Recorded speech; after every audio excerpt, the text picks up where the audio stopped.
With warmer weather and spring on the horizon, state and national parks are preparing for visitors early this year. WYMT's Jade Saylor visited one park to see how crews are gearing up. State and national park crews, like those at Breaks Interstate Park, are preparing for the busiest summer since before the pandemic. We're making preparations to get everything open back up, and we do anticipate a larger visitation level this year as opposed to the last 2 years. Park Superintendent Austin Bradley says they are beginning some park preparations before they normally would to ensure guests get the full experience this year. We do anticipate, some challenges with just, turning equipment back on that has been relatively idle for the last couple of years. So we're just getting a head start this year. With larger visitor numbers comes greater economic impact, but some worry that could cause harm for the parks and nature. To some extent, there is a balance between economic impact and then also impact on natural resources. Bradley says in the past, their park guests have been great,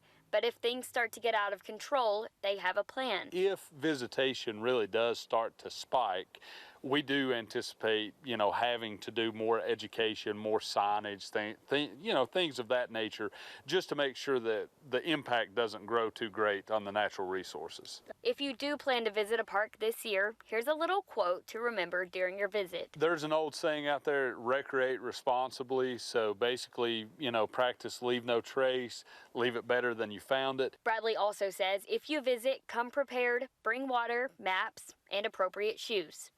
At Breaks Interstate Park, Jade Saylor, WYMT Mountain News. Bradley says the Breaks plans to reopen their water park, restaurant, and operate on normal hours for the first time in 2 years. A new piece of equipment will soon arrive in Kentucky, and it's expected to be a big help to the Wolfe County Search and Rescue Team. A brand new Land Rover Defender is coming next week for the Search and Rescue Team, and just in time for a potentially busy spring in the gorge. The team knows the new vehicle will be able to help them respond quicker to operations. With spring coming up, we're already experiencing an uptick in search and rescue operations. I think we've gone on about 6 or 7 missions in the past couple of weeks. And so, we expect that trend to continue. The team will be celebrating next week, Monday, March 21st, at the Land Rover Louisville location.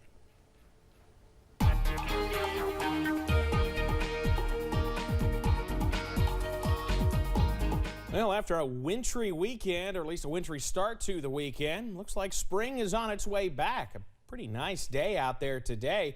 We've got another one on the way for tomorrow. Downtown Whitesburg, all is quiet down Main Street right now. The last of the snow continues to melt there, sitting at 61 at the moment, a dew point of 26. So it is dry outside. Temperatures in the middle and upper 60, or at least the low to middle 60s around the region. We do have a few upper 50s, though, sticking around, even middle 50s, as a matter of fact. Pine Mountain and Wise, 56 and 55 respectively. The last of our earlier cloud cover.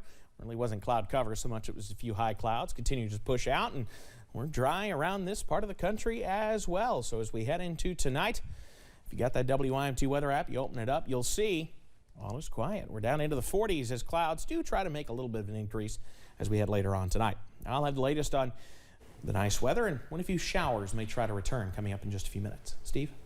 Evan, thank you. A Pulaski County man is facing new charges after being arrested during the weekend. The Wayne County Sheriff says after taking Christopher Thompson into custody, they found a mixture of heroin and fentanyl in his socks. Thompson was arrested after investigators say he struck a deputy and a cruiser during a traffic stop. He's facing charges of attempted murder of police officers, wanton endangerment, and assault, along with the new drug charges. Are we finally seeing the end of the pandemic? Or at least is the worst over here in Kentucky? Those are the questions being asked as Governor Beshear said today's weekly COVID briefing would be the last one. Doctors and health leaders we spoke with today say there are still a lot of unknowns. Health leaders say the virus will stay with us and anticipates the need for additional booster shots and possibly even a yearly COVID-19 shot similar to a flu shot. A lot of people, you get your flu shot and you catch the flu and you don't feel good for a week and things go on. But there are some people who die with the flu. And I think that's what's going to be COVID. A number of counties in our region remain in the red, but health leaders say even those case counts have improved in the last few weeks. The National Youth Tobacco Survey recently released by the CDC found that more than 2.5 million teenagers say they use e-cigarettes. WIMT's Keaton Hall has more. A recent CDC study says youth tobacco use remains a serious public health concern, something the principal of Pike County Central High School, Dr. Timothy M. Klein, experiences secondhand. So much so, when I took the job in October, I asked for the community to give me their input on what they wanted to see change at school. Number one thing was to get the bathrooms emptied out. They would be full of people vaping. And the trend appears to be getting worse, something Klein says could be related to the pandemic. And then during COVID, of course, there wasn't a lot of people in the building. After that, there seems to be a proliferation of vaping. Public Health Director Tammy Riley says the stress of the pandemic could be causing some students to look for relief. We know stress is a trigger for individuals who smoke, and anecdotally we're told that stress is also a factor why people begin smoking. Non-traditional instruction stresses, being isolated at home, and constant Zoom meetings have taken their toll on students' mental health. Nicotine has been a known stimulant for years, and it's been a device or a tool that people have used to deal with things.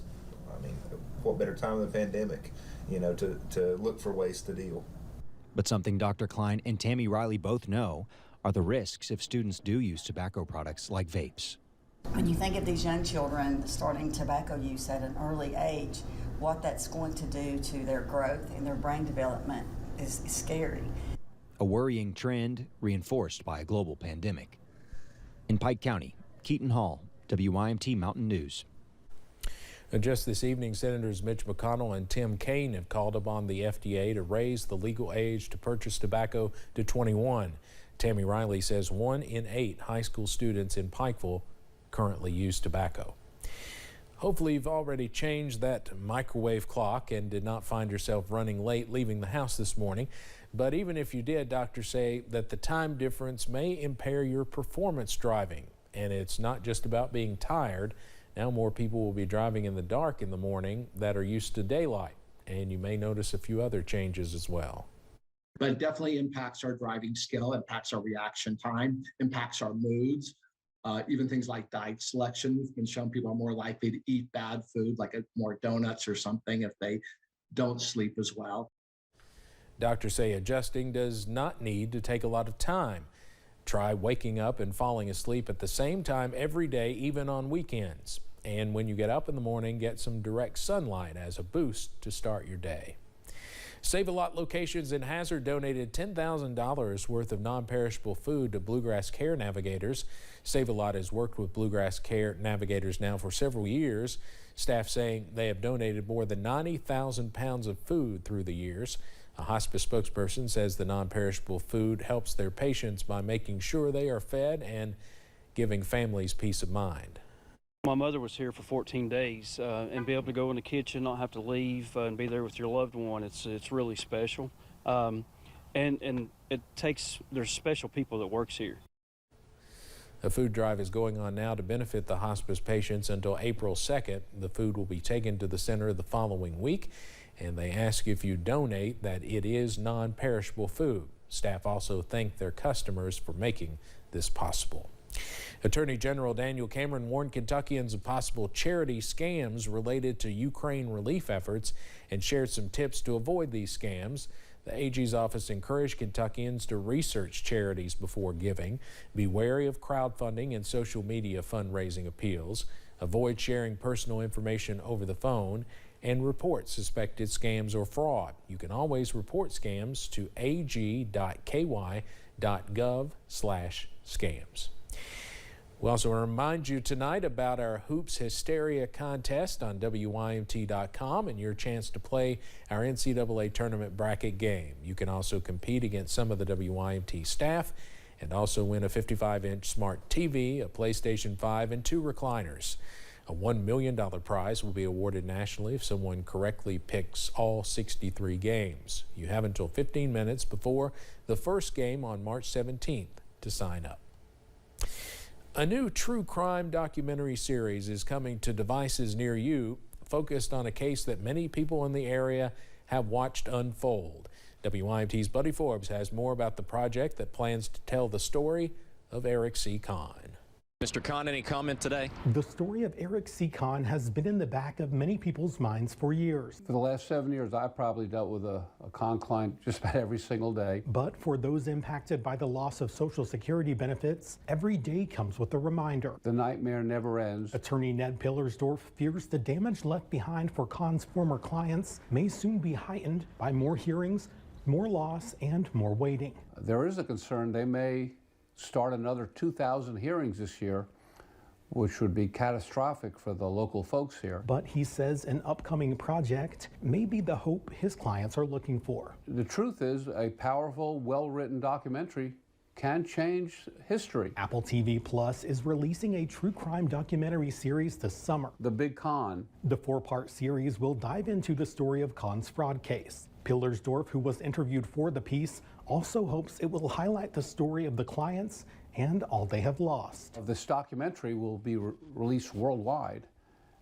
That, the letter from Governor Beshear, and the fact that we've been winning in court will cause the Social Security Administration to finally back down and leave our vulnerable neighbors alone. Pillersdorf says letters supporting benefit restoration like these sent from Governor Andy Beshear and Congressman Hal Rogers last year, paired with the possibility of more people seeing the stories of these former Kahn clients on a platform like Apple, could mean everything to the people who have lost so much. I am convinced to this day that if Kahn's clients had been a bunch of business people in rural Chicago, they wouldn't have been treated this way. Turning up the volume on the voices of the victims. In Prestonsburg, Buddy Forbes, WYMT Mountain News.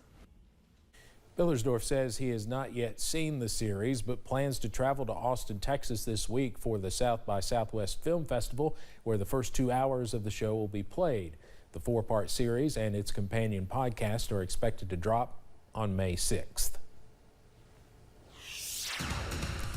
Showers look to return along with our warmer temperatures. I've got the very latest on all of it coming up next. And how a teacher and student from Knott County were selected to be published in a book highlighting the stories of people around the world.